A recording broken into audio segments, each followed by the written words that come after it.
फिर से आपका स्वागत है आपके अपने YouTube चैनल पर। और आज हम एक बार फिर से आचार्य चाणक्य के बारे में कुछ ऐसी महत्वपूर्ण बातें आपके लिए लेकर आए हैं जो आपको ज्ञान प्रदान करेंगी।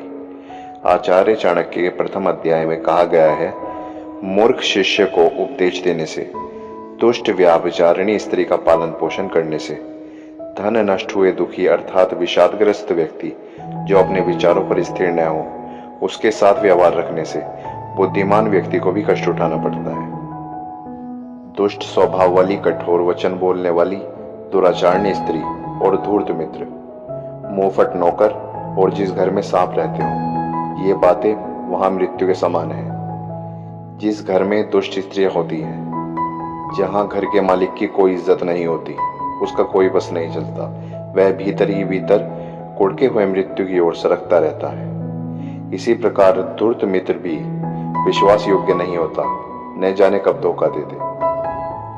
आपके अधीन काम करने वाला कर्मचारी अर्थात नौकर उलटकर आपके सामने जवाब देता है, वह कभी भी आपको असहनीय हानि पहुंचा सकता है। इसी प्रकार जहां सांपों का वास हो, वहां रहना भी खतरनाक है, न जाने कब सर्पदंश का शिकार होना पड़ जाए। ये सारी बातें मृत्यु के समान है। आपत्तिकाल से बचने के लिए धन की रक्षा करनी चाहिए और धन खर्च करके भी पत्नी की रक्षा करनी चाहिए, परंतु पत्नी और धन से भी अधिक आवश्यक है कि व्यक्ति अपनी रक्षा करे। बुद्धिमान व्यक्ति को चाहिए कि आने वाले संकट से बचने के लिए वह धन का संग्रह करे और धन से अधिक अपनी पत्नी की रक्षा करे, क्योंकि पत्नी जीवन संगिनी है। बहुत से ऐसे अवसर होते हैं जहां पर धन काम नहीं आता, अभी तो पत्नी ही काम आती है। इन दोनों से अधिक आवश्यक है स्वयं की रक्षा करना।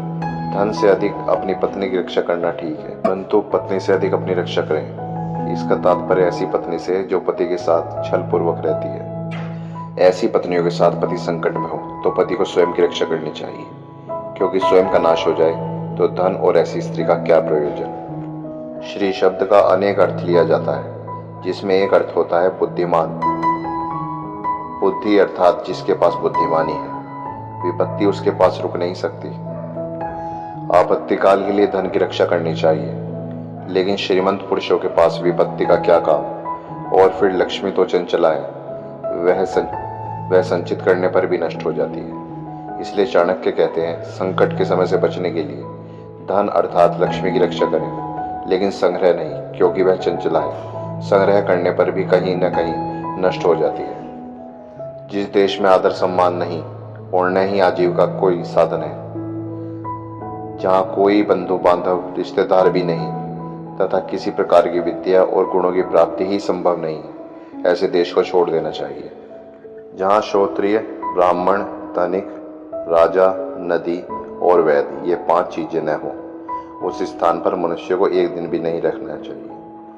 धनवान लोगों से व्यापार की वृद्धि होती है। वेद को जानने वाला ब्राह्मण धर्म की रक्षा करता है। राजा न्याय और शासन व्यवस्था को स्थिर रखता है।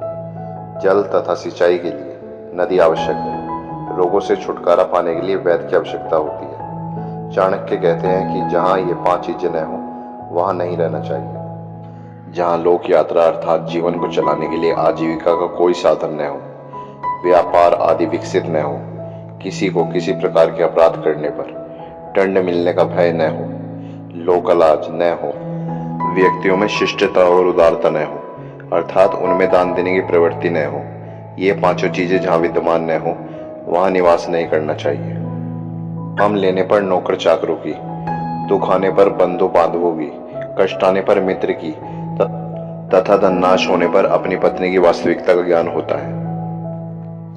किसी रोग से पीड़ित होने पर, दुख आने पर, अकाल पड़ने पर, शत्रु की ओर से संकट आने पर, राजसभा में, शमशान अथवा किसी की मृत्यु के समय जो व्यक्ति साथ नहीं छोड़ता, वही वास्तव में सच्चा बंधु माना जाता है। जो मनुष्य निश्चित को छोड़कर अनिश्चित के पीछे भागता है, उसका कार्य या पदार्थ नष्ट हो जाता है। चाणक्य का अभिप्राय है, जो भी सहजता से उपलब्ध हो जाए उसी में संतोष करना चाहिए।